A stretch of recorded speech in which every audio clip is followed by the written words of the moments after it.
wọ́n sọ̀rọ̀ síta lórí ọ̀rọ̀ joint military operations pẹ̀lú United States. Wọ́n ní ìjọba àwọn yóò fi gbogbo ara sí àjọṣepọ̀ tó dán mọ́rán pẹ̀lú àwọn orílẹ̀-èdè alámúlégbè wa ẹlẹ́kùnjẹkùn àti jákèjádò àgbáyé láti wú àwọn agbénipa tí gbòǹgbò láti wú àwọn onísùmọ̀mí tí gbòǹgbò láti fòpin sí ìdúnkùkùlájà dúnmọ̀húrúmọ̀húrú mọ́ni nípa ètò ààbò lórílẹ̀‐èdè Nàìjíríà. Àwọn ó sì wá sí eléyìí ó ṣàgbéga fún ètò ọrọ̀ ajé orílẹ̀‐èdè. Ọ̀rọ̀ gidi wọ́n sọ. Ṣé wàá mọ̀ pé ní ẹkùn ìwọ̀ oòrùn Áfíríkà tá à ń pè ní West Africa, orílẹ̀-èdè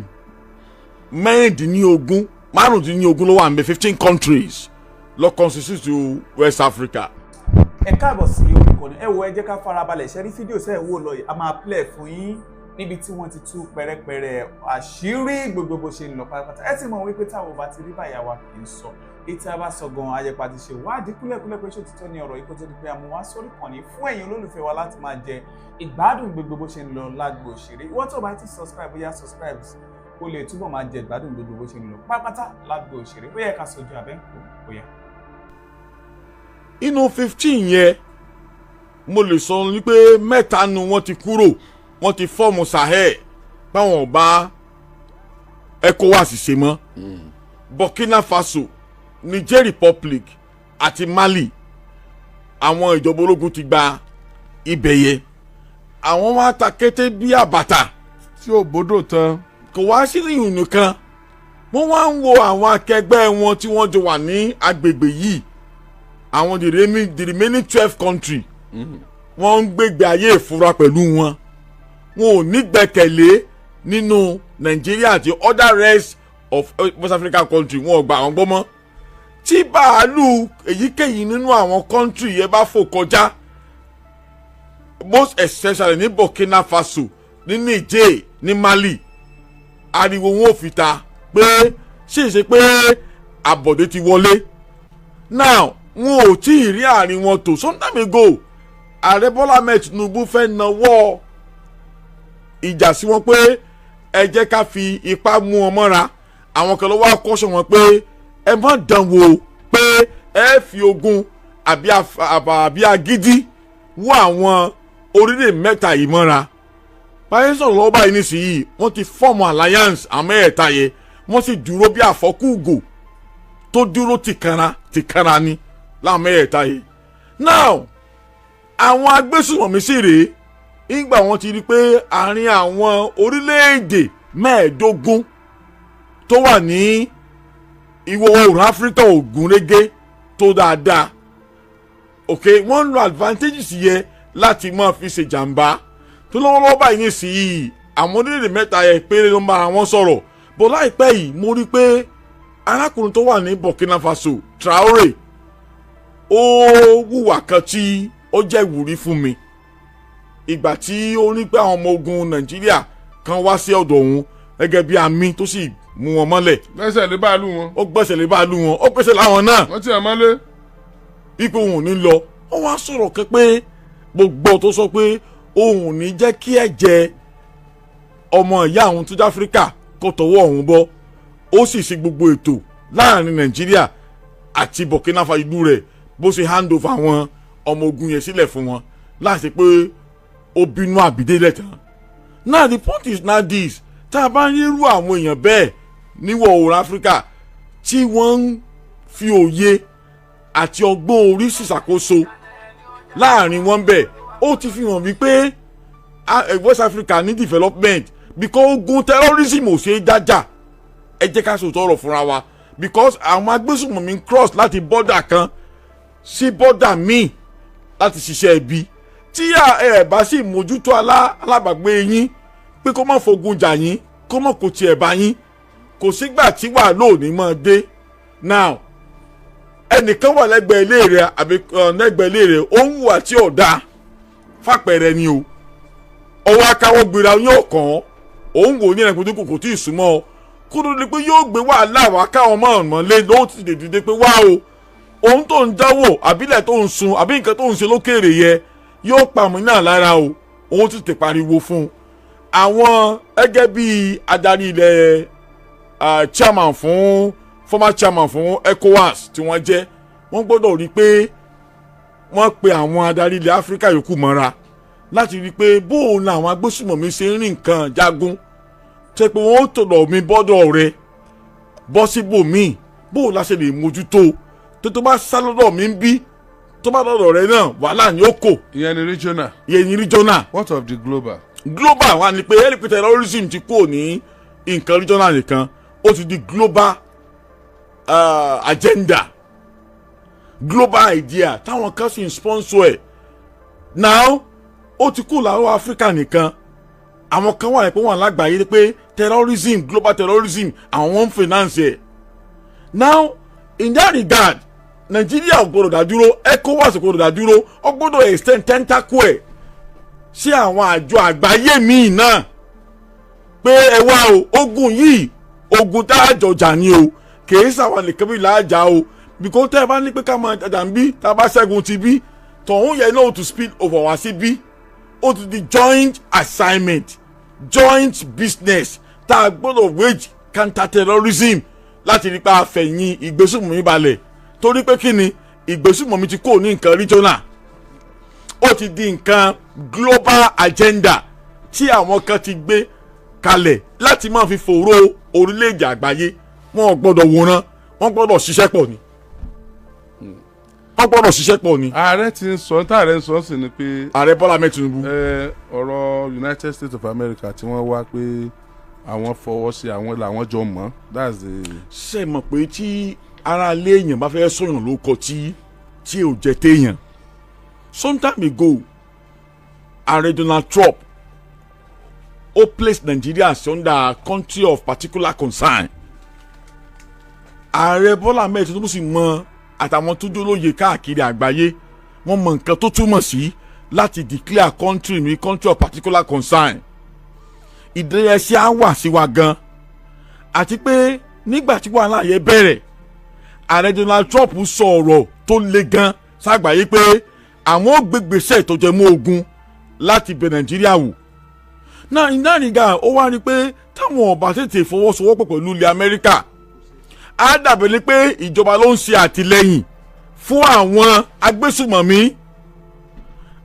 now wọ́n ti wá rán before kúrú ní pìṣẹ̀lẹ̀ ìṣẹ̀lẹ̀ o wọ́n rán àwọn aṣòfin lamẹ́ríkà wá síbí rímọ̀ gbogbo wọn wọlé wá láti wá tí wọ́n ṣe fact finding mission wípé ṣé ìgbésùmọ̀mí bò ló ṣe tó wọ́n sì lọ jẹ́ àbọ̀ fún ilé ìgbìmọ̀ aṣòfin lamẹ́ríkà torí mo wo congress wọn debate yẹ tí wọ́n ń tún kó sì sàn pé kí lẹ bá bọ̀ níbi tẹ́ ẹ lọ wọ́n wá rí i pé there is no way tí wọ́n fi win terrorism war ní Nàìjíríà tí Nàìjíríà bá form collaboration pẹ̀lú United States láti rí i pé wọ́n fi ẹ̀yìn ìgbésùmọ̀mí balẹ̀ bí bẹ́ẹ̀ kọ́ àwọn kan tí ń nàka àléébù sísàkóso pé ìṣàkóso yìí ló ń ṣagbátẹrù èmi náà ń gbà kẹ́ náà mo fẹ́ gbàgbọ́ bẹ́ẹ̀ kí sáwọn nìkan pé ìṣàkóso yìí ò ṣe nǹkan tó yẹ kó ṣe lórí ìgbésùmọ̀mí but this time around tó ń fún collaboration yìí ọ̀pọ̀lọpọ̀ ọmọ Nàìjíríà ló ti ń pàtẹ́wọ́ including me pé good to the president bó ṣe fún collaboration pẹ̀lú US Donald Trump láti gbógun ti ẹ̀dọ́gà náà tún wá síbí. ọ̀rọ̀ ìpá àdómi tún wọlé lánàá. pẹ̀ mo gbọ́ ó kulẹ̀ ti sọ ṣáájú àná o ìyọ̀n ààrẹ Donald Trump ó ní kìí sẹ́ẹ̀kẹ́ tó ń wojú mọ́ nìyẹn o wípé more are still coming definitely wọ́n ti ṣínà ogun dé wọn nìyẹn ó ti di operation lé wọn jáde operation lé wọn pa ló kù báyìí. operation lé wọn léré. lé wọn léré tèmi ń pè nìyẹn torí wọ́n ti wọ Ondo 39 jẹ́ Nọ́vẹ́mbà lóńdó láwọn tó jẹ́ agbésùmọ̀mí operation lé wọn jáde ló kù báyìí operation lé wọn léré greatest pa wọn ló kù báyìí o gbogbo àgbéraga tí wọ́n ń ṣe ó wá yà mí lẹ́nu pé agbésùmọ̀mí gan bẹ̀rẹ̀ sí ń bẹ̀bẹ̀ lọ́wọ́ federal government pé kí wọ́n stop bombing yẹn kí wọ́n jẹ́ káwọn tó sọ̀rọ̀ papọ̀ fún kíni. ẹ̀yin àti ta ni. àwa àti yín ọjọ́ sọ̀rọ̀ papọ̀ pẹ̀lú agbésùnmọ̀mí. a pààyàn tán ni. mo wá respect ọ̀rọ̀ tí kìíní sọ láìpẹ́ yìí former president Ibrahim Badamasi Babangida Maradona ó ní kò sí nǹkan tó jọ bẹ́ẹ̀ kí bombardment yẹ kó máa continue because wọ́n gbà lérò láti gbé Nàìjíríà láti gbé wa ṣubú yányán ni. a pa wọn tán ni Trump máa pa wọn. No, oh God káwa máa bá wọn sọ̀rọ̀. Bẹ́ẹ̀ náà làwọn ti Kwara ní gọ́fúnà Kwara náà fẹ́ bá sọ̀rọ̀ o. Èmi náà gbọ́. àwọn tó rìlíìsì ẹ̀ ń tàn jí àwọn èèyàn tàn jí gbé o.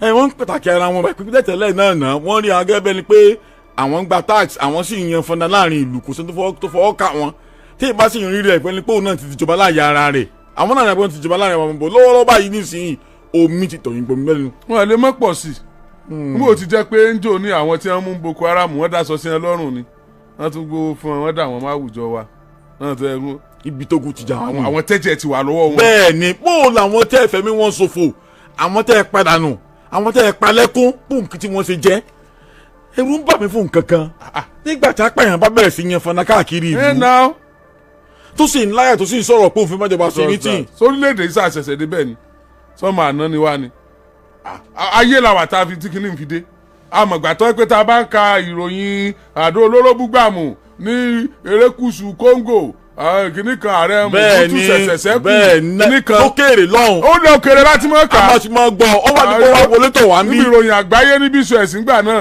láti mọ̀ ká. sẹ́mi pé ní September 11 2001 tí àdó olóró bú ní Amẹ́ríkà ìgbà tí mo gbọ́ kí ni ẹ pé àwọn kan máa ń jẹ àdó olóró mọ́ra wọ́n lọ para wọn mi tètè gbàgbọ́ pé ó lè wọ bí mo ní sọ possible sá kí ẹ ṣe kó fẹ́ lọ kú kó sì fi àdó olóró sáré káyà àdúgbò yẹn sì fọ náà ya kó fọ àwọn tó wà mẹ́rin náà ya mo ní ara ìgbà ò tó wọ bí mo tún mọ̀ pé èrò tí mò ń rò yẹ torí kò sún mọ́ wa ni. wọ́n ní wọ́n tún àtáàkì ìpele nípínlẹ̀ Ondo lánàá. mo gbọ́. what nonsense Trump ẹjọ́ ẹ máa yìn lójoojúmọ́. sẹ́ni kan tí àwa tá a wà ní kíní humanitarian wa ń wò ni pé tó máa ń yìn the first tí wọ́n yìn a rí pé kò mú aráàlú nǹkan lọ. kò mú aráàlú. ọ̀ya àwọn eléyìí yàtọ̀ sí Nàìjíríà o tí wọ́n mọ yìnbọn sáráàlú o ẹ mọ bí sẹ́ ti gọ síṣẹ́ ti sọ wọn tí wọ́n ti fi kíní sọ wọn surveillance tí wọ́n ti ríbi tí wọ́n wà ní ọba péjọ kíkí ni wọ́n dún bẹ́ẹ̀ gbùmù ẹ mọ sọ wọn ẹ mọ pa wọn ẹ pa wọn ni o. kèé ti ní ọkà iná rárá o ẹni kí wọ́n waste wọn dànù. wọ́n deserve láti live they don't deserve to live. wọ́n èsì èèyàn náà. bẹ́ẹ̀ ni àdéhùn máa be like us. àtọ̀ wọn ò ronú bí wa mọ́. ẹ dàkú rísì wọn fi ń pààyàn ẹ ti dà mí nù torí kíni wọ́n fẹ́ mọ̀ kí ni àwọn rísì wọn náà ẹ̀sìn àwọn Boko Haram yẹn wọ́n lẹ́sìn ni irọ́ ni ìṣẹ̀sìn ó lè ná wọ́n parọ́ mẹ́sìn ni. ní ìgbàgbọ́. àwọn Fúlàní x-men. ẹ ṣe torí màálù wọn ni ẹ ṣe pa àwọn èèyàn ẹ jẹ́ abira wa náà kò sí rísì fún. ẹ sì fi ẹ̀mí ṣòfò lójoojúmọ́. they don't deserve to live. ọpọlọ wọn ti kó téèyàn let them go. kò yẹ kí wọ́n wà láàyè. ṣe fẹ́ gbọ́. mo ń gbọ́ yín ẹ tó bá pa agbésùnmọ̀mí yóò gbà ládàá lọ́dọ̀ Ọlọ́run. ẹ mọ nǹkan tí mo kà láìpẹ́ tí ààrẹ ilẹ̀ Russia sọ ó ní Ọlọ́run ló máa ń dárí jagbésùnmọ̀mí òun ò mọ̀ fún ránṣẹ́ sọ́lọ́run. bẹ́ẹ̀ ni náà kọ́ máa fi wọ́n ránṣẹ́ sọ́lọ́run kò ṣe pé èèyàn náà dáríjì wọn tẹ́wà tó kó wọn sáwùjọ èèyàn. ó ní Ọlọ́run ló máa dáríjì wọn ṣùgbọ́n wọn fún ránṣẹ́ sọ́lọ́run kọ́lọ́ tó bá dárí kó máa dáríjì wọn. ẹ jẹ́ wọn ọdún tuntun yìí ẹ bá pa Ọlọ́run ẹ pa agbésùnmọ̀mí o ìdí sọ ìran mi mo ti rántí ìran mi. iṣẹ́ tẹ fẹ́ jẹ́ nù. Ọlọ́run ìjọba ẹ má pa agbésùnmọ̀mí ẹ má béèrè ẹ̀sìn ẹ má béèrè ẹ̀yà ẹ má béèrè bí ó ti wá kódà ẹ má béèrè oko ẹ̀. ẹ ṣeun. tẹ́ ẹ bá ti rí pàṣẹ agbésùnmọ̀mí ni wọ́n pa ẹ pa wọ́n. ó kò lórí ilẹ̀. ẹ pa wọ́n. kí ló dé. ẹ ju bọ́ọ̀bù síbi ẹ bá wà ẹ pa wọ́n. wọ́n fẹ́ borílẹ̀-èdè jẹ fún wa Nàìjíríà ò rí báyìí tẹ́lẹ̀ náà. kò rí báyìí. wọ́n tiẹ̀ tún wá burú wọ́n tún fẹ́ wọ South West. wọ́n ti wọlé ni wọn ò tí dáhùn sí wa wọ́n ò tí gbà fún wọn ni. àbórí ìtayín ni. ṣé ẹ mọ̀ pé mo dúpẹ́ lọ́wọ́ ìṣàkóso yìí Aṣíwájú Bọ́lá Ahmed Tinubu I want to commend him for the collaboration work pẹ̀lú America torí àwọn kan tí wọn ò lóye wọ́n rò bóyá ìjọba Nàìjíríà ò fọwọ́ wọn ò mọ̀ sí bí Amẹ́ríkà ṣe wá strike. ẹ bá ṣe bẹ́ẹ̀ yọ gbà ládàá ẹ bá ṣe bẹ́ẹ̀ yọ gbà ládàá ẹ bá rà gbésùmọ̀mí ẹ mú wọn kú òun lẹ ẹ bá ṣe bẹ́ẹ̀ yọ gbà ládàá tẹ bá rà gbésùmọ̀mí ẹ mú wọn kú òun nílẹ̀ ẹ bá ṣe bẹ́ẹ̀ ẹ gbà ládàá orí tuntun nu agbésùmọ̀mí banditi Boko Haram ẹ mú ọkùn lẹ̀ tí máa ti tó pé ẹ pa wọn dànù yàmùtù. kò yẹ kó wà láàyè bí kò agbésùnmọ̀mí ẹ̀ ṣe wọn ò ronú bí yàn gidi mọ́ ìrònú wọn ò dá mọ́. àwọn èèyàn ń sáré bí wọ́n ṣe jẹ́yàn bí wọ́n ṣe fọkọ rélẹ̀ láyé bí ìlú ó ṣe dùn bí kálukú ó ṣe tọ́jú ọmọ ẹ̀ bí ọjọ́ ọ̀la ó ṣe dáa èyí ń sáré bẹ́ẹ̀ ṣe pa. sẹ́ẹ̀rì wọ́n ń ta fẹ́ agbésùnmọ̀mí kan ẹ̀rú sì bà mí ipe sẹ́yìn náà sì lélẹ̀ ọmọ kékeré ọ̀dọ́ ni ó ti wá jingiri ó ti fọ́ọ̀mù tíìmù títí ẹ̀. Imagine. òun tiẹ̀ tún wá ṣe yànga pé tó bá tún pààyàn tán òun tún mọ kẹnu bẹ́ẹ̀ jẹ́ wọn mú. oye wọn sì pa níbẹ̀ níbo ló ń tọ̀ wá báyìí. mo wá wò pé síbílẹ̀ lè wá interview ẹni tó sọ̀rọ̀ bí eléyìí tí kò lè mọ èèyàn ọkàn dúró ni. àwọn èèyàn wà níbi tí wọ́n ti ń jọ́sìn ẹ lọ yin nǹkan síbẹ̀. bẹ́ẹ̀ ni. wọ́n wà níbi tí wọ́n ti ń sin lọ́wọ́. òfò ẹ̀mí sì ṣẹlẹ̀. ẹ lọ yin nǹkan bẹ́ẹ̀. àwọn àjòkó and discuss. àwọn dìbè lórí ọ̀rọ̀ wọn pé ṣe ká prosecute wọn. sometime ago also 400 financial àwọn Boko Haram. apá wọn dànù. kí ni wọ́n ń dúró ṣe. ẹgbẹ́ tí ẹ má bí wọ́n léèrè. àníkẹ́ má bí wọ́n léèrè gan kankan mọ́ tó bá ti rí wọn kẹ́sà mọ́ pa wọ́n. you see ẹ mọ iṣẹ́ tí pípa yẹn ó ṣe o ẹ tó fẹ́ ronú pé òun fẹ́ ṣe bẹ́ẹ̀ yóò ti mọ̀ pé wọ́n pa òun ni wọ́n mọ̀ dínkù. bẹ́ẹ̀ni. bá a ṣe ń dáríjì wọn yẹn wọ́n ń pọ̀ sí. wọ́n ń pọ̀ sí ni dáṣọ sí wọn lọ́rùn wọ́n náà tún wà nù sójà. bẹ́ẹ̀ni but chairman ẹ jẹ́ wá wò báyìí tá a bá lo kinetic láti fi dí pẹ̀lú wọn ìyẹn tá à ń sọ lọ́wọ́ báyìí kí ìjọba Amẹ́ríkà àti ìjọba Nàìjíríà kí wọ́n apply no kinetic náà tí mo mean ni pé àwọn tí wọ́n ń fowó ṣàtìlẹ́yìn. ẹ ṣeun kí wọ́n pa wọn náà ni. kí wọ́n wá wọn kàn. tó bá ṣe gọ́ọ̀nà kí wọ́n pa tó bá ṣe sẹ́nitọ̀ kí wọ́n pa tó bá ṣàárẹ̀ tó ti àwọn agbésùnmọ̀mí lẹ́yìn àwọn kò deserve láti ní ó ń fowó ti àwọn agbésùnmọ̀mí lẹ́yìn agbésùnmọ̀mí náà lọ náà. ó ní náà wọ́n pa wọ́n ẹ bá mọ ibi tí wọ́n wà tó mọ ibi tí wọ́n wà wọn kàn pa. ṣe wá ń túmọ̀ sí wípé. ẹ ti bá ń gbowó lọ́dọ̀ wọn tí wọ́n máa fowó rán sí wọn kí wọ́n pa. ẹ bá wa sọ pé bó ṣe ń sọ. iṣẹ́ Ọlọ́run lèmi jẹ́ fún yín o. báwo yẹn. ó bá wù yẹn tẹ̀lé wọ́n tẹ̀lé ni wọ́n tẹ̀lé ni ṣé mo pé nǹkan tẹ́ wá kó wọ́n pa ọ̀hún ẹ̀ ń pè pé iṣẹ́ ìwádìí tí Reverend Father Governor Benue State ṣe tó gbé panel kalẹ̀ tí wọ́n sì kọ̀ǹpá orúkọ àwọn tó ń ṣàtìlẹ́yìn fàgbésùnmù nínú iṣẹ́ ìwádìí yẹ gbogbo àwọn orúkọ tó wà mí kí wọ́n pa wọ́n nù. pápátá kí wọ́n kú.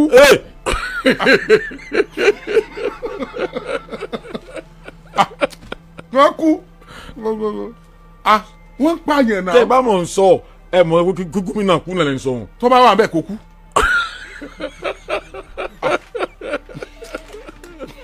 kí lè. wọ́n ló tuntun lèmi wá yó.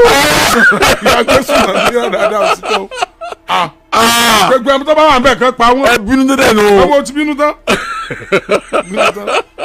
inú Ọlọ́run ò dùn sí àwọn tó ń pààyàn inú Ọlọ́run ò dùn sí orílẹ̀-èdè tán bá ti ń ta ẹ̀jẹ̀ sílẹ̀ ẹ̀jẹ̀ aláìṣẹ̀ kí ló dé ẹni tó bá yẹ pé kó máa mu ẹ̀jẹ̀ èèyàn kó máa tẹ̀jẹ̀ aláìṣẹ̀ sílẹ̀ ni ẹ pa wọ́n ẹ jẹ́ wọ́n máa lọ Ọlọ́run ó tún wọn dá ẹranko ló máa ń ṣe bẹ́ẹ̀ kò séèyàn wọn they don't deserve to live láàwùjọ èèyàn. bẹ́ẹ̀ ni. àbúrò láti mọ ẹ̀ka sórí wọ́n pa àyàn yìí kan báyìí lónìí ẹ lọ wo ìta gbé wá lánàá yìí lọ ní táwọn obìnrin yẹn ń sunkún wọ́n ti jọkọ̀ àwọn gbé o wọ́n jọmọ àwọn gbé o wọ́n dẹ̀ tún náà wọ́n. wọ́n tún náà wọ́n ní Gumi house ọkùnrin tó náà wọ́n gangan ogun ẹ̀ṣẹ̀ kúre house bẹ̀ sí ń kẹgbà bo wọn àwọn tó wá fẹ́ wọnú hàn. gbogbo ẹ̀ tó àwọn tí ń gbowó lọ́dọ̀ wọn tí ń bá wọn sọ̀rọ̀ wọ́n mọ̀ wọ́n dáadáa ẹ̀sùn wọn mọ́ bì kan. àwọn tó ń fẹ́ kótó lọ gbójọ fún un gbó kàn pa wọn náà dànù. everybody tó bá ti ní ṣe pẹ̀lú agbésùnmọ̀mí ẹ pa wọ́n ẹ jẹ́ káwọn tó bá kù èèyàn gidi tó bá kù tó lè ronú dáadáa tó lè ronú tí nǹkan bẹ́ẹ̀ ń bì yìí kó mọ̀ gbáyé ẹ pa wọ́n dànù. Trump ò ní sórí ibú ààrẹ Bọ́lá Tinubu ní sórí ibú ààrẹ Bọ́lá Tinubu àwọn náà ṣe eré gan tó fọwọ́ sọ pé pẹ̀lú Trump láti gbógun tàwọn gbèsè. ààrẹ Bọ́lá Tinubu ayé tí yín ò ní bàjẹ́ ẹ túbọ̀ sílẹ̀kùn fún Trump a fẹ́ mọ gbọ́ bọ́ǹbù lójoojúmọ́ bọ́ǹbù lójoojúmọ́ káwọn agbésùnmọ̀mí yẹn they are criminals they are animals they are not human beings like us they are not human beings bọ́ǹbù yẹn inú mi dùn ni mo kígbe nígbà mo rí dànù pé happy new year inú mi dùn o ẹ tún yìí kan sí ẹ sáà mọ sọ bí wọn bá wà bẹ́ẹ̀ ṣe sọ wọn kó má affect aráàlú kó dún gbùrùn àní wọ́n sì tún mọ these people are. wọ́n á tún mọ fídíò. wọ́n tún mọ ṣe fídíò. bẹ́ẹ̀ ni. wọ́n mọ ṣe fídíò wọ́n mọ sọ̀rọ̀ wọ́n mọ lérí. wọ́n mọ lé wọn fọ́ gbáyà bí kò sí báwọn ò ṣe jẹ́ àwọn á sì mọ sọ̀rọ̀ bí ọgbẹ́ pé kò sí nǹkan tó já wọn lè ṣe fáwọn. agbésùnmọ̀mí ò ṣe kò yẹ kó wà láàyè o. thank you kò yẹ kó wà láàyè. kò yẹ kó wà láàyè kò yẹ kágbésùnmọ̀ wà láàyè o.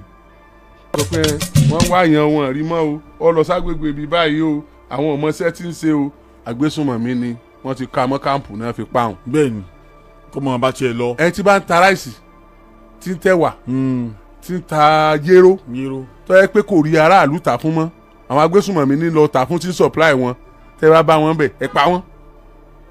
ó kó owó tiẹ̀ ló lọ ṣe. sẹ́yìn ẹ̀sọ̀ ẹ̀kọ́ parí síbẹ̀. sọ́nà paráàlú ni. tẹ́bí bá pa wọ́n bẹ̀ wọ́n á kú òun gbó ó ní òjé bí ó pa wọ́n kú torí owó tó ń mẹ́kì ó ìdáná abẹ́ tinú ìdáná abẹ́ tinú ẹni ó gbé polọ́jà ọ̀dà rẹ̀ bí ẹni ó gbà lọ́wọ́ ẹ. ẹ kọ́ kìlọ̀ fún kéré pé ẹ wéṣẹ̀ ẹ̀ mọ́ bẹ́ẹ̀. ẹ pa ó ti sùn wá.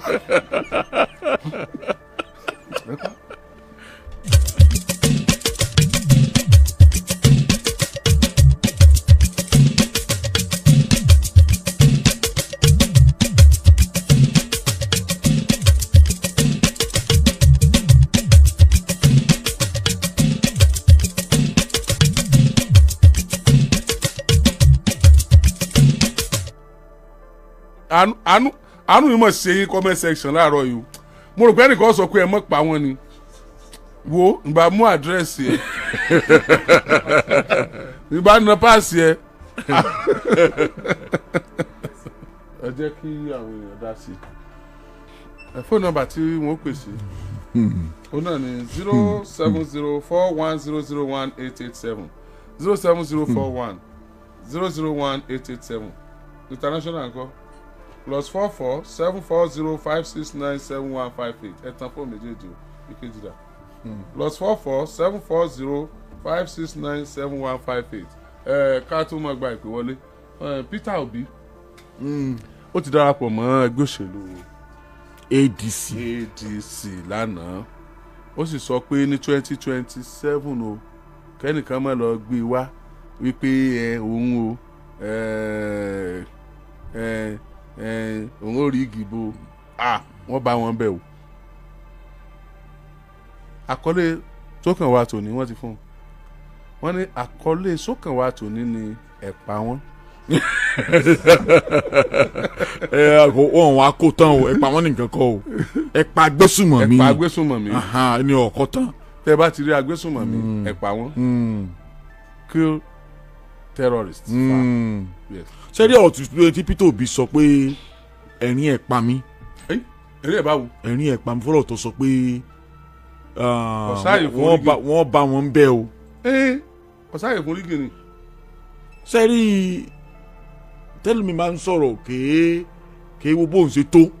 Peter Obi ò kéré nú ayé. ẹ mọ̀ gbẹ̀ kéé wo bóun ṣe tó ìdí tí mo sọ bẹ́ẹ̀ rí tó ní pé wọ́n bá wọn bẹ̀ agbára kí n tí Peter Obi ní.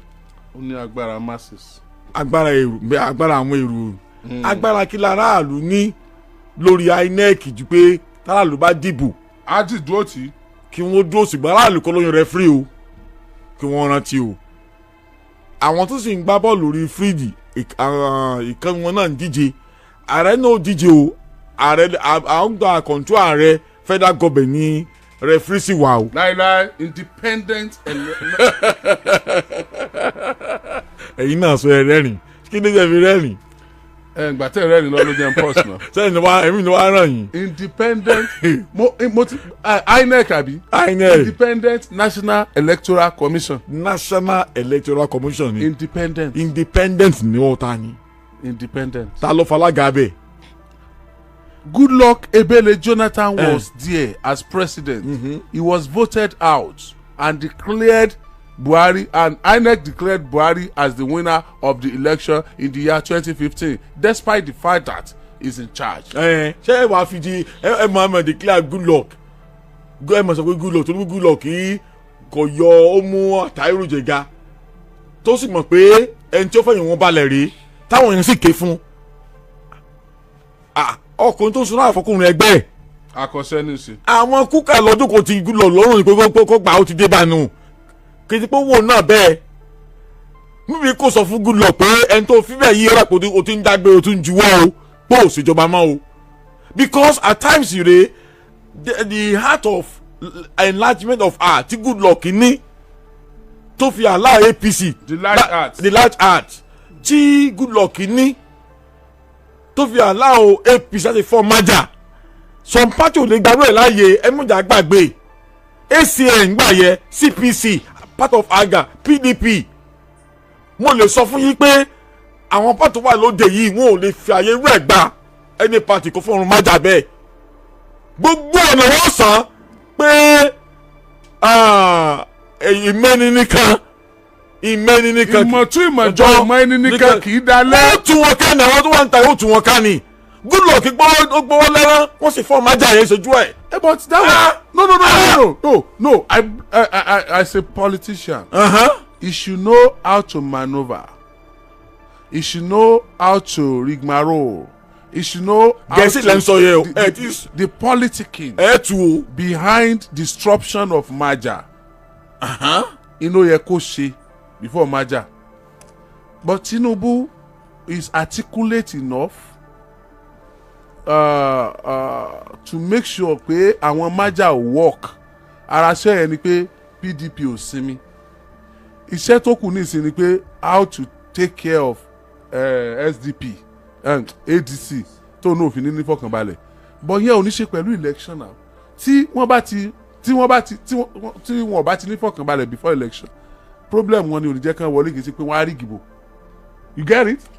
problem wọn tẹ́lẹ̀ kò ní kó wọlé yẹ ibo lóríṣun wàhálà wọn ti wá. that one is politics it's good to play ṣé bí wọ́n ṣe lọ́sùn nígbà tí Adeleke gba tíkẹ́ẹ̀tì accord tó kàn lọ kóra wọn jọ lẹ́ni nìkan ní progress àwọn tìyàn lágbájá o òun ni candidate accord wọn o nígbà tí INEC dẹ̀ máa sọ INEC ní ẹyẹ ṣeré pa o you are not recognized ẹ̀ tá a mọ̀ òun ní Adeleke o so ó tún kù sọ́wọ́ kan tó lọ plan kan mi so gbogbo tó bá ṣe yẹn people are waiting for the election day to come out en masse to vote for the candidate of their choice so after voting for the candidate of their choice INEC doesn't have a choice rather than to announce the winner for the people. So tí APC bá fọwọ́ lẹ́rán tí ADC fi stand dọjọ́ bò INEC kò ní choice ju kọ́ àná sí ADC lọ tí ADC ọ̀bá rí ìdíjókòó dọjọ́ bò ó tó mọ ní gbá kó. wọ́n ní choice ju kọ́ àná sí ẹ tó bá wọlé lọ.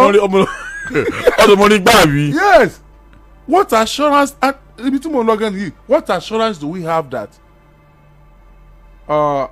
Peter Obi will emerge from the primary of ADC. See Atiku ready. MP kí ni certainty pé how emerge. Yes. Kò certain. See Atiku ṣetán láti submit pé kí Obi lọ. Àbí tí Atiku ọba ṣetán sóbì náà ṣetán láti ṣe gbákejì Atiku. Tóbi bá ṣetán láti ṣe gbákejì Atiku. Àwọn tó ń tẹ̀ lóbi bọ̀ wọ́n ń tẹ̀ lóbi ní àbọ̀ ń tẹ̀ l'Atiku. Are they ready to bend and follow Atiku tán ti pè lólè tán ti láwọn olè bá ṣe mọ́ láíláí tán fi ní new blood náà fi mọ́bì wá so Atiku máa di new blood at that time ní ẹgbàá lẹ́nu mẹ́sàn lónìí. ṣe rí ọkọ̀ ADC tí mò ń wò yìí lójú àgbà mi pẹ̀lú nǹkan tó wà ń bẹ̀ yìí kọ́lọ́n jogun ní ayọ̀ ni because the Scottish ego yóò jà wọ́n bí ìjì nínú ẹgbẹ́ yẹn because àwọn tó kóra wọn síbẹ̀ àwọn tó pé wọn ò kálukú ambition ó lékè lọ́kàn ẹ̀ ni èmi ò níbi tí Peter Obi fẹ́ ṣe running mate o ó sì certain pé Atiku ò lè ṣe running mate láéláé. Atiku ò dẹ̀ lè gbà pé òun ò ṣe mọ́. bẹ́ẹ̀ni ẹ sọ Atiku ò lè gbà pẹ̀lú nǹkan tó wà nílẹ̀ yìí Atiku dúró tán ni wípé òun sì fẹ́ mú tíkẹ́ẹ̀tì ẹgbẹ́ yẹn lápá Peter Obi náà dúró tán àwọn ọmọ ẹlẹ́yìn Peter Obi sì ń sọ fún pé ijó kí ló bá gba second ticket àbí running mate ìjọ làwọn kò lẹ́yìn rẹ̀. wọ́n sọ bẹ́ẹ̀. wọ́n sọ bẹ́ẹ̀. láago sí tẹ̀sán. gẹ́rẹ́gẹ́ láago 11 àárọ̀ lò láti iléeṣẹ́ rédíò àgídìgbò 88.7 FM Ìbàdàn. lọ gba káàdì ìdìbò rẹ.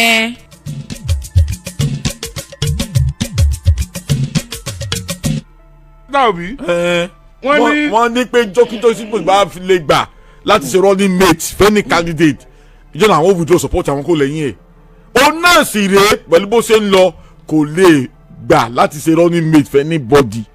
definitely ọkọ̀ tí wọ́n jọ lọ wọ̀ yẹ ok. ọkọ̀ sún àrà sọ̀bọ̀. kí sún àrà àbá mi kọ́ mọ̀ ọ́ tó tó sún àrà ẹ mọ̀ mi làbá mi o. olúwa lọ wọ ọkọ̀ tí wọ́n kóra wọn sínú ẹ̀yẹ Àtíkù Peter Obi ọkọ̀ yẹn ṣé kò ní rí báyìí number one nìyẹn bìkọ́ lọ́wọ́lọ́wọ́ báyìí Peter Obi bó ṣe wà ń bẹ̀ yẹ ó fẹ́ mú tíkẹ́ẹ̀tì ni Àtíkù náà sì rèé òun náà fẹ́ mú tíkẹ́ẹ̀tì ni those are the only two tá a rí o there are still other one tí wọ́n fẹ́ mú tíkẹ́ẹ̀tì but àwọn tó wà obvious nìyẹn kí ló wá fi ascertain pé ambition àti àfojúsùn Peter Obi yóò jọ nínú ADC na ẹgbẹ́ yẹn náà number one tí mo observe ní pé nínú ẹgbẹ́ yẹn ni pé ó ṣe mí láàánú pé àwọn tí wọ́n tẹ̀ fúnra wọn tí wọ́n gbà fúnra wọn àwọn kọ́ra wọn síbẹ̀ and náwó ìgbà tẹ́kọ̀ wọn lè gbà fúnra wọn yẹ ok ẹgbẹ́ ò ní pẹ́ túká bẹ́ẹ̀ mi ṣe rí nìyẹn because ego yóò tu ẹgbẹ́ yẹn ká. Atiku will not spend such money only to become a running mate to Obi. Never. Bẹ́ẹ̀ ni ọ̀pọ̀rọ̀. Neither Obi also. Atiku cannot even be a running mate to anyone again. Ó ti vice president. Bẹ́ẹ̀ni. For 8 years. 8 years. So tí wàá tọ́. Ṣé vice president ló máa ṣe ni? Vice president tí wàá ṣe ni. Peter Obi kò tí ì ṣe kankan pé kò tí ó ṣe governor ni kò tí ì ṣe vice president or president rí bọ̀ bó ṣe ń bá lọ rí kò ní lọ́kàn bí mo ṣe ń wò láti ṣe ẹ realize pé the appreciative percentage of Peter Obi's followers cannot go with Atiku. Yeah, sure. wọn gbádùn Atiku rárá. bẹ́ẹ̀ni àǹtí mo ti wá rí ni pé àwọn tó ń tẹ̀lé Peter Obi okay majority of them they are neophytes. àwọn tí wọ́n jẹ́ ìpẹ́ rẹ̀ nínú òṣèlú ni because the reason why I say so. àwọn tó kàn fẹ́ àyípadà ni kì í ṣe pé wọ́n ní. kì í ṣe pé wọ́n wà ní òṣèlú wọ́n fẹ́ àyípadà ni ó sú wọn pé káwọn kájẹ try. afẹ́ new blood and àwọn kì í kan yípadà afẹ́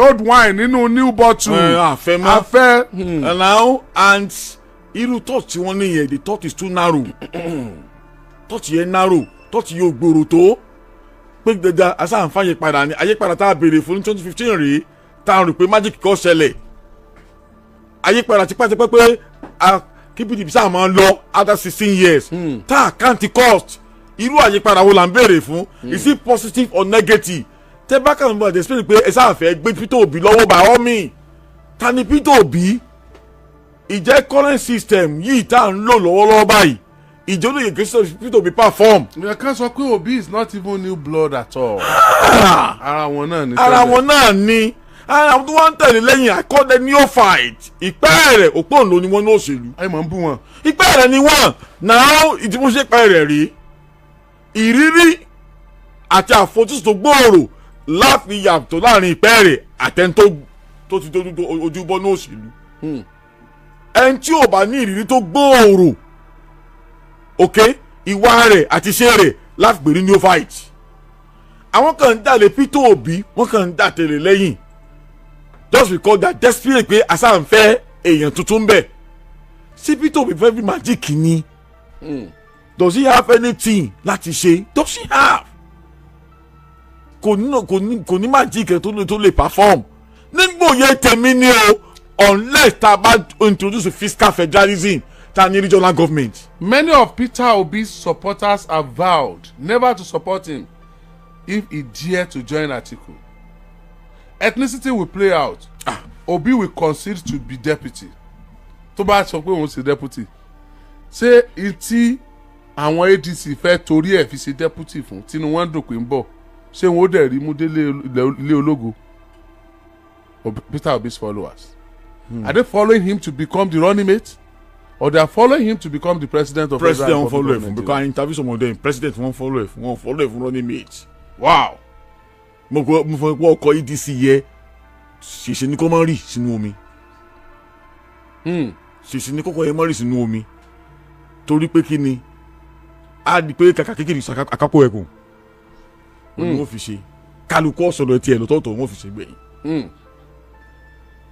Àbí àkà kékeré àkápò wọ́n fi ṣe because. Ẹ káàbọ̀ sọ́dún drama 2026. Ṣé ẹ bá mọ sinimá wò?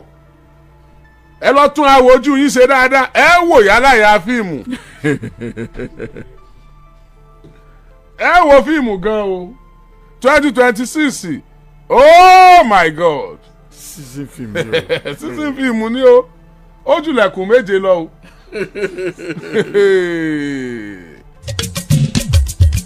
Ẹ jẹ́ ká kọ́mẹ̀ntì díẹ̀ kí n wá sí ojú òpó lẹ̀. Wallahi, politics is very interesting in Nigeria because will those people who spoke all sorts of things against Atiku now started praising Atiku? Wow. Ọ̀rọ̀ tí ẹ̀ fi rẹ́rìn yìí lágbára díẹ̀ o. Ọjọ́ bí eré kìí ṣeré rárá. Alhaji Oríyọmí, inú mi máa ń dùn tí mo bá ti ń gbọ́ ètò yìí from Port Harcourt. Na real dramatic year. Yes, it's going to be dramatic. Oh, sure. Happy New Year. Rotimi Amechi náà dúró tán. Ǹjẹ́ ADC tiẹ̀ mọ̀ pé APC wà lára àwọn tí wọ́n ránṣẹ́? Níbo lè tí wàá gbàyọ èyí tí. Ìjẹ́ ADC gbà pé APC wà nínú àwọn tí wọ́n ń pàṣẹ ẹgbẹ́ ADC lónìí tó yẹ pé wọ́n ránṣẹ́ ni. wọ́n mọ̀. Wọ́n mọ̀. Wọ́n á mọ̀. Ǹjẹ́ wọ́n dó ń tọ̀ mọ̀? Wọ́n lè mọ̀ wọ́n tán. Wọ́n mọ̀ wọ́n ṣùgbọ́n ta ló tọ́ka wọn jáde. Wọ́n lè mọ̀ wọ́n o. Kò sí ohun tó ń gbá géèmù ní ẹ̀ mọ̀ wọ́n. Wọ́n lè mọ̀ wọ́n. Àyàfi tó bá jọmọ kékeré olóṣèlú yọ ọmọ ọmọ wọn ẹjẹ ìmọ̀ tó fi ní mọ̀ wọn. Is Atiku qualified to run as vice president constitutionally after 8 years? He has ruled for 8 years as a vice president. Èmi ò rí profession òfin kankan mi ì tí ì ká tó ní pé kò lè rọrùn mi ì tí ì ká. They say president dey run for again after 8 years. Kò possible. Wọ́n sì jọ fún John ticket ní definitely kò lè rọrùn mọ́. Take my mic. Yay! Wọ́n jọ fún John ticket ní kò lè rọrùn mọ́. Yeah. Yeah. Create Sokanwa group o. Tí ẹ ti máa join wa. Nínú Sokanwa group yẹn, ẹ máa drop opinions yín lórí matters àtàwọn ọ̀rọ̀ kan tẹ́ ẹ fẹ́ ká gbé yẹ̀wò tá a máa jù síta. À ń kéde léyìí. Yẹ fine o. Fantastic. I'm gonna create Sokanwa group. I stand on the fence. You don't look. I in. Yes, this is Arsenal year to carry trophy. This is Arsenal year to carry the Premier League and Champions League. And me, 2026 for everybody's breakthrough. Amio. I learned Atiku cannot run for vice president again. We will see if ADC is real opposition after their primaries. What we are seeing now is just politicking. Yes. Ekpele o mami. Okay. That is very good. That kini padà síbẹ̀. Ó yá jẹ́ nǹkan message díẹ̀ sí. Ẹ bá mi sọ̀rọ̀ lọ. Ẹlẹ́fẹ́ join ADC. Okay. That would be a great idea. I would like to join. That is good idea. Sokanwa group. Yes, I love to be in Sokanwa group. I love that idea. Alhaji Oriyomi, you look good this morning. Ọdún tuntun ni. Sẹ́là ló gbé wọn wọlé. Sẹ́là ni o. Ẹ̀yin ò look good. Ọlọ́run ò ní yọwọ́ Sẹ́là kúrò láyé yìí sẹ́. Oh, Sẹ́là Remit. Tẹ́ ẹ bá tí download ẹ lọ download SELA. Sẹ́là Remit. Ago tí mo máa ń lù dà. CELA. Sẹ́là. Sẹ́là ni o. Yes. Okay, sir, this the document about the seller remit is not approved. ó máa approve yẹn má worry ó máa approve ẹ̀. gbogbo ẹ̀yin tẹ́ ẹ wà ní United Kingdom ẹ jí má sùn ẹ má jẹ́ kankan náà kándù léyìn lẹ́sẹ̀ ẹ download seller ẹ download seller ẹ download seller ẹ sá. ẹ mẹ́ntẹ́ ẹjọ́ ni. ta ni. ẹ sọ. àwọn tó mọ ta àkúbọ ìṣòjú lẹ́gbẹ̀ẹ́ ọ̀nà. bẹ́ẹ̀ ni náà ṣe kú. sẹ́ẹ̀ mọ̀ wọ́n bẹ́ẹ̀ náà select àwọn tó mọ̀ sí bẹ́ẹ̀ nù. èmi gan mọ̀ bẹ́ẹ̀. ADC kí ni sáré o ADC's old friends come back. All of them are PDP members initially. kò ṣe kí ọgbẹ́ kan sẹ́lẹ̀ ni wọ́n. Thank you very much. Thank you very much. Element of explanation ọ̀hún pa wọ́n kú lọ. It's very good movement. Sokanwa group. Okay, Sokanwa group. Alhaji Oriyomi, you know wish we your fans for Ghana happy new year. ẹ̀yin tèmi Ghana ẹ̀yin ní Kumasi ní Kwesi ẹ mọ̀ dákọ̀ Ghana. Voter region. Accra.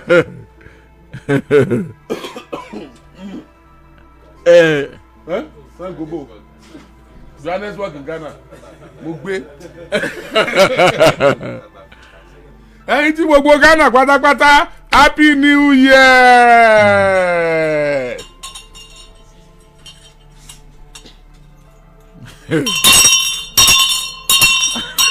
tí bá kéde kí ni tán ẹ máa bẹ tẹ àwọn kò bù mí o.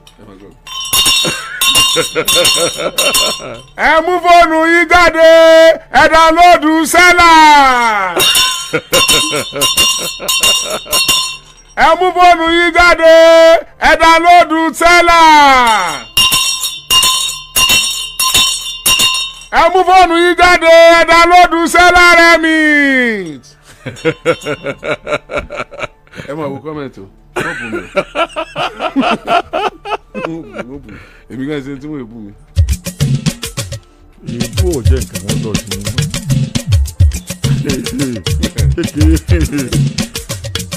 ẹ̀yin gé ibẹ̀ ìbúra yín. ẹ download seller ẹ jọ ẹnìkan bó ṣe kékeré jò ní iná nù.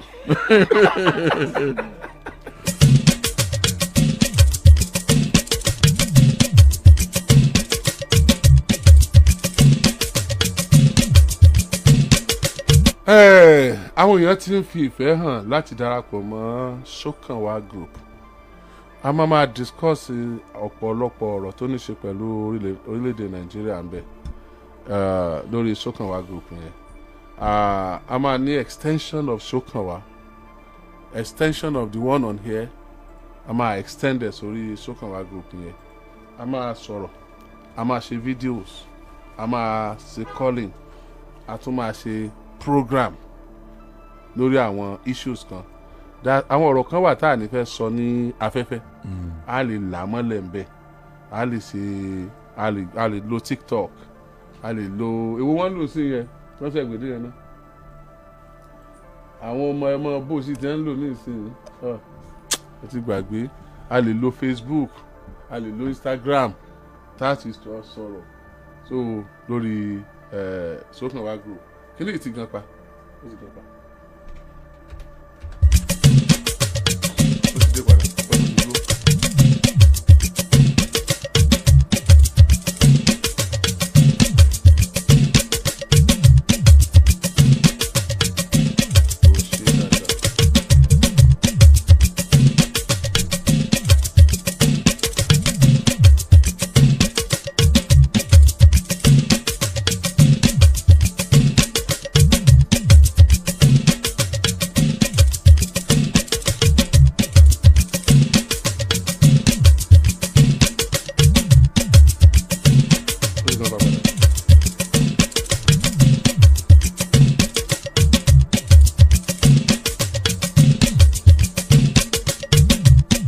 iléeṣẹ́ rédíò Àgídìgbò ń fi àsìkò yìí kí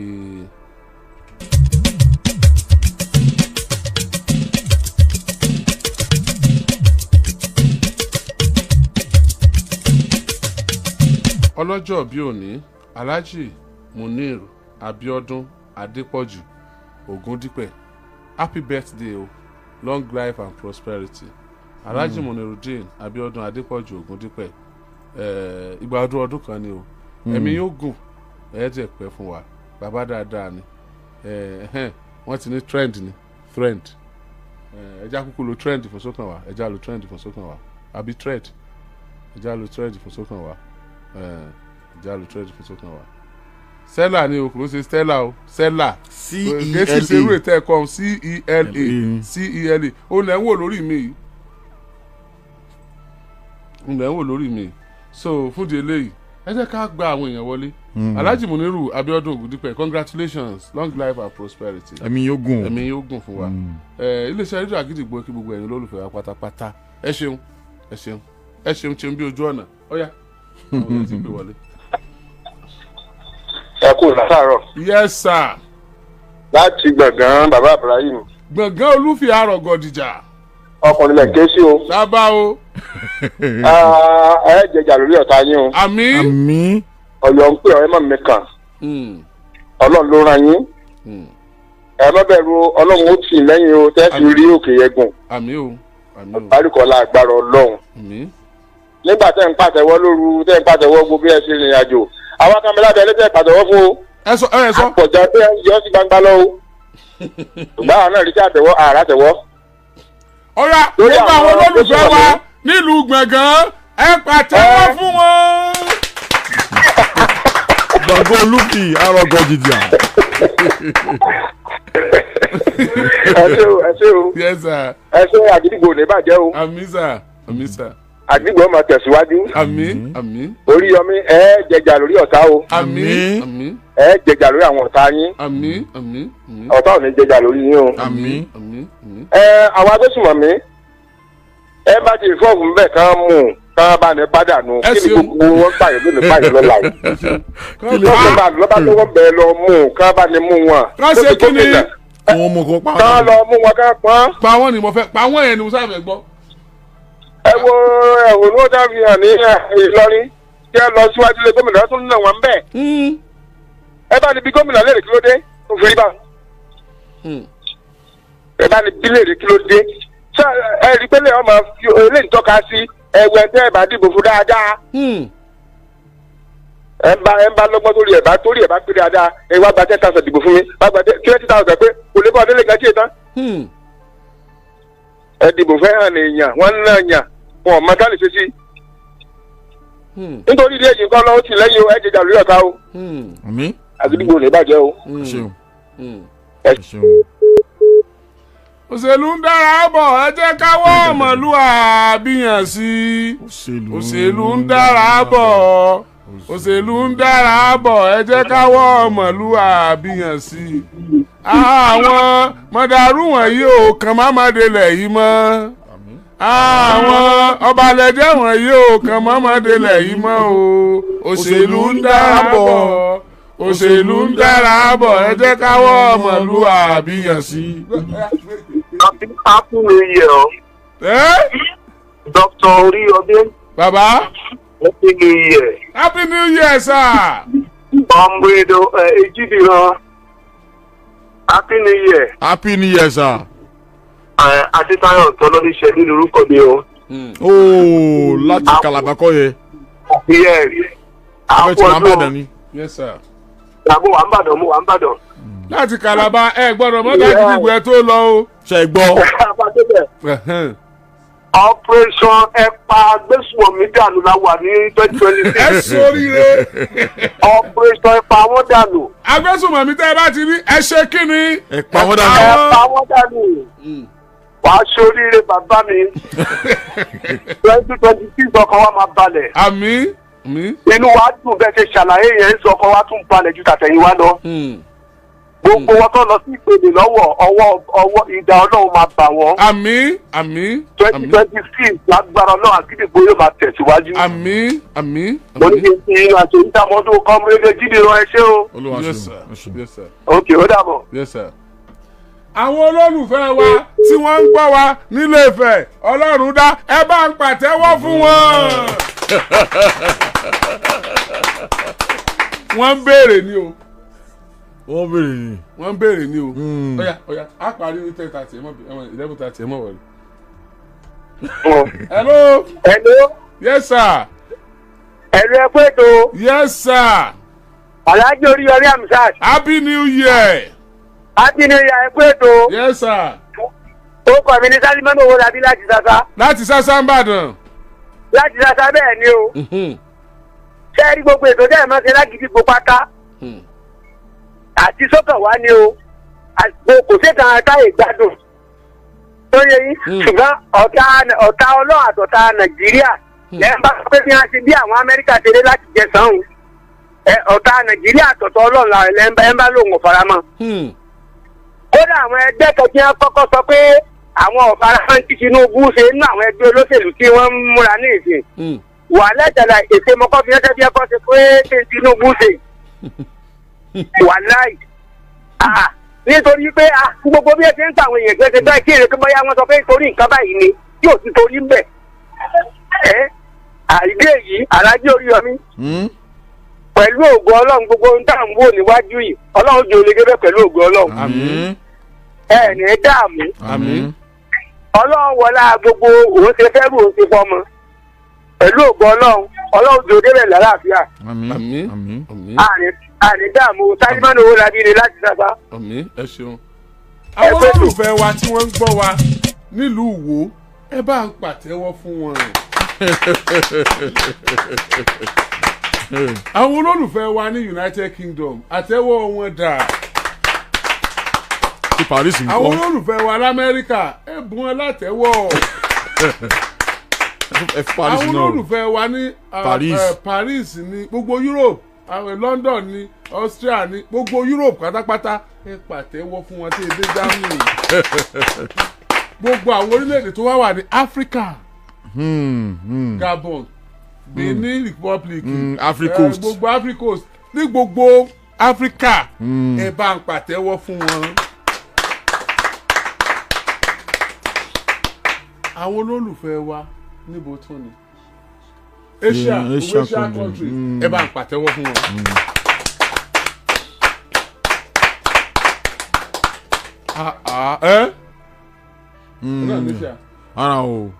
Ara kò ní kò ní ṣe àwọn. Àwọn ti Arab countries àní ẹ pàtẹ́wọ́ fún wọn. Àwọn olólùfẹ́ wa ní Abẹ́òkúta ẹ pàtẹ́wọ́ fún wọn. Àwọn èèyàn wa ní Kẹ́bí ẹ bá ń pàtẹ́wọ́ fún wọn. Àǹtí Kẹ́mi àwọn èèyàn wa ní Canada ẹ bá ń pàtẹ́wọ́ fún wọn.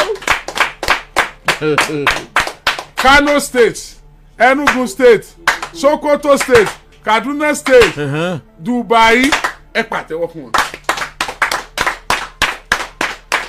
Àwọn olólùfẹ́ wa ló ń dùn.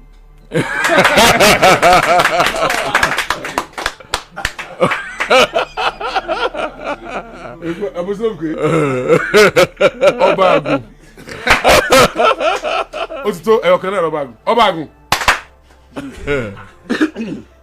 Àwọn olólùfẹ́ wa ní Ireland Dublin, àwọn olólùfẹ́ wa ní Libya, àwọn olólùfẹ́ wa ní Kìṣí, àwọn olólùfẹ́ wa ní Libya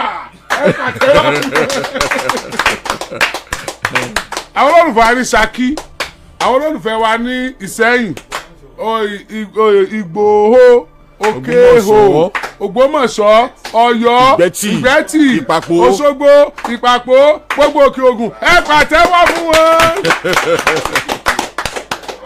Ẹ̀yin olólùfẹ́ wa ní Bàràpá méjèèje, Èrúwà, Ayétẹ̀, Ìgangan, Làǹlátẹ̀, Nàyà,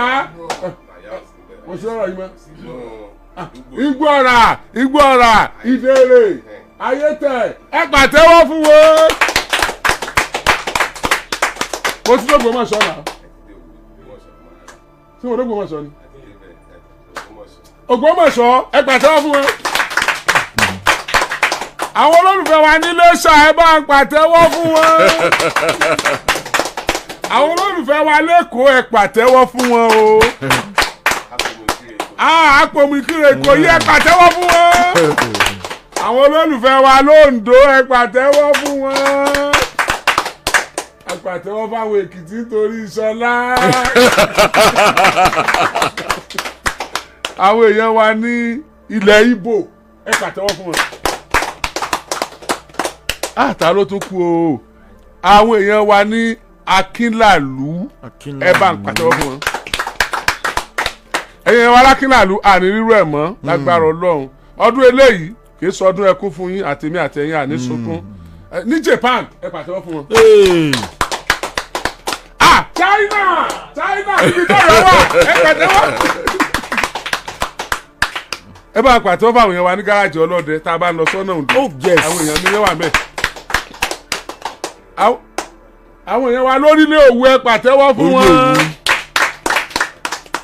ẹ bá pàtẹ́wọ́ fún gbogbo àwọn èèyàn wa ní gbogbo Ìbàdàn pátá. àtẹ́wọ́ Ìbàdàn àtẹ́wọ́ Ìbàdàn àtẹ́wọ́ Òṣogbo àtẹ́wọ́ Òṣogbo àtẹ́wọ́ Ọbọ̀túnni àtẹ́wọ́ gbogbo ayé. Sade Kwara State àmọ̀dé bẹ́ẹ̀. Kwara o. ẹ bá pàtẹ́wọ́ fún Ìlọrin Ọ̀fà Òmù-àrán àti gbogbo tí jẹ́ Kwara State pàápàá.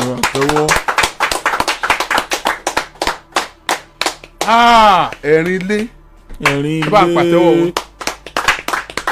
àtẹ́wọ́ Ifẹ̀ àtẹ́wọ́ Mọdákẹ́kẹ́ àtẹ́wọ́ Ṣàòkè àtẹ́wọ́ Ìré ẹ bá pàtẹ́wọ́ yẹn. ẹnìkan ń bẹ ń bì yìí wọ́n stubborn bí Oríyọmí wọ́n lọ́rùn èèyàn ní ká pàtẹ́wọ́ ìsàlẹ̀ àpáta lọ́tọ̀ àtẹ́wọ́ ìsàlẹ̀ ẹ̀pá. ẹ wá bá ń pa àtẹ́wọ́ tó rinlẹ̀ fún community Tágídìgbò wà yìí. The hospitality is excellence. àdínà mọ́tò wọn fẹ́ kọjá wọn ìbínú tẹ hàn nù níjọ́ tá a ṣe ètò kan jò ní tá a ṣe tó praise night a sì jẹ gúgúrú lẹ́ẹ̀kankan láti ìsàlẹ̀ ń bẹ̀ tẹ dókè ẹ pàtẹ́wọ́ fún wọn ẹ dákun o gbogbo àdúgbò yìí àti chọ́ọ̀chì tó wà lẹ́gbẹ̀ẹ́ wa ẹ pàtẹ́wọ́ fáwọn náà àtàwọn community tí wọ́n mọ̀ lọ lé wọn táwọn ẹdí lọ́wọ́ ẹ bá pàtẹ́wọ́ fún wọn.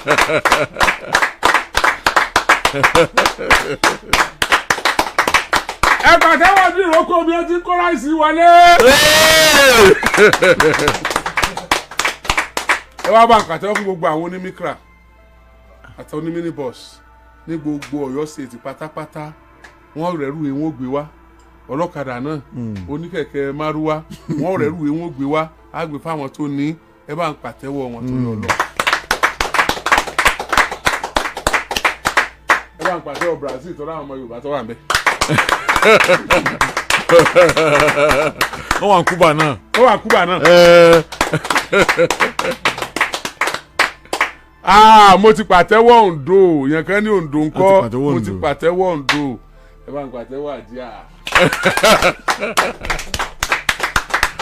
ẹ wá bá ń pàtẹ́wọ́ tàbí ráńdẹ̀ ọ̀ fún His Excellency Engineer Abiodun Olúṣèyí Mákindé ẹ̀gúnlé ayọ̀ kì í yẹniyẹni kílẹ̀ ọmọ ṣù kì í yẹniyẹni kílẹ̀ ọmọ ṣù ẹ̀gúnlé ayọ̀ lágbára Ọlọ́run kándù ní ayé tí wọ́n bá ti sáná sí oúnjẹ lọ náà nù ṣùgbọ́n ní tí kálukú bá ṣe Yorùbá ò ní àyìn ọmọ lójú ọmọ bẹ́ẹ̀ náà làwọn tó ń ṣèjọba a lè mọ ìyẹn ẹni tí ń ṣèjọba lójú rẹ̀ nígbà tí bá ń ṣèjọba lọ́wọ́ kí gbogbo ọ̀rọ̀ dàbí èébú ṣùgbọ́n kì í ṣe èébú torí pé òun lọ́wọ́ à ń bẹ̀ ní tá a fẹ́ lọ́dọ̀ rẹ̀ ló ṣe jẹ́ ká máa béèrè tó fi dàbí èébú ní àṣẹ Ọlọ́run ẹ̀ẹ́gúnlé ayọ̀ gbogbo ẹni tí ó sì gbà lọ́wọ́ yín náà tẹ́ bá kó ń bẹ̀ Ọlọ́run ò ní ṣe lọ́ta yín Ọlọ́run ò ní jẹ́ kó jẹ́ pé bọ̀ bá débẹ̀ tán ìyẹn ò ní ọmọ fà tí ò ní ráàyè tọ́jú ìlú Ọlọ́run ó ṣe lẹ́ni tára ìlú fẹ́ ẹni tí ìlú fúnra wọn fà kalẹ̀ ẹni tí ìlú fúnra wọn tẹ̀lé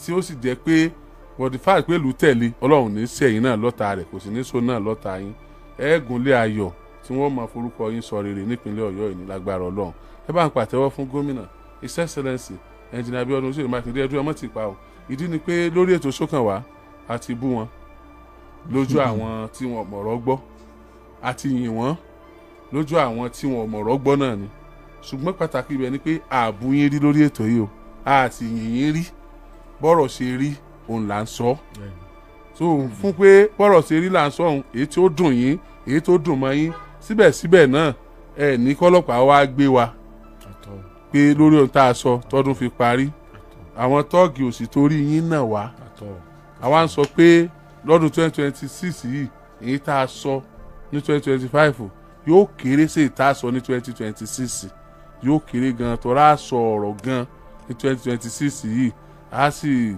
máa la ọ̀rọ̀ lójú gangan ni ṣùgbọ́n à ń ṣàdéhùn fún yín pé a ní gbowó láti bring yín down a sì ní ti nǹkan kan láti bà yín ló kọjẹ́ a sọ bọ́rọ̀ bá ṣe rí gangan ni bó ṣe rí náà la extend ẹ̀ sí gómìnà ìpínlẹ̀ Ọ̀ṣun àwọn gómìnà ilẹ̀ Yorùbá ń bì àtàwọn míì náà tọrọ nǹkan tó fi dórí ààrẹ orílẹ̀-èdè Nàìjíríà His Excellency Aṣíwájú Bọ́lá Ahmed Tinubu adúpẹ́ lọ́wọ́ tiyín náà DSS ò wá gbé wa wọ́n ń gbọ́n tá à ń sọ wọ́n wá gbé wa wọ́n ò nà wá ọlọ́pàá ò gbé wa wọ́n ò disturb wa wọ́n ò nà wá rán NBC sí wa à ń ṣiṣẹ́ wa aráàlú ń gbádùn wa pò dùn yín bínú ìjọba àwa ara wa nu ìbínú ọ̀gbàlàyé ọ̀gbà mọ́ta mi sí ńlá yìí dòdò ẹni tó bá ní wọ́n mọ̀ bóun kọ́ mọ̀ wulẹ̀ dupò ìjọba tó o bá ti débẹ̀ tán o ti di ìránṣẹ́ aráàlú táràlú ọmọ bọ́ bá a ṣe wá ṣètò lórí sókàn wa intimidate wa fìyàjẹ wa fìyàjẹ wa ẹ̀ràn nìkan kan kọ́ wá gbé wa àdúpẹ́ lọ́wọ́ yín ẹ ṣé gan ni o ẹ ṣé àdúpẹ́ o lórí ọ̀rọ̀ ìpínlẹ̀ Ọ̀yọ́ ní 2026 yìí a padà sórí ọ̀rọ̀ circular road o a fẹ́ mọ ibi tí nǹkan dé dúró ń bẹ̀ a fẹ́ káwọn ènìyàn sọ ibi tí nǹkan dé dúró ká lè padà wá dúpẹ́ lọ́wọ́ ìjọba pé ìlú ti padà ń rẹ́rìn ẹ ṣé àdúpẹ́ o àmọ́ lóore o àwa gbé àtẹ́wọ́ ẹja apá fáwọn náà torí Ọlọ́run ló sọ wípé òun ló máa ń yan olórí ẹnikẹ́ni tó ń bá ti yàn sípò olórí òun ló ń yàn án ó ti ń sojú Ọlọ́run bẹ̀ ni ẹ gúnlẹ̀ ayọ̀ o ẹ pàtẹ́wọ́ fún wọn.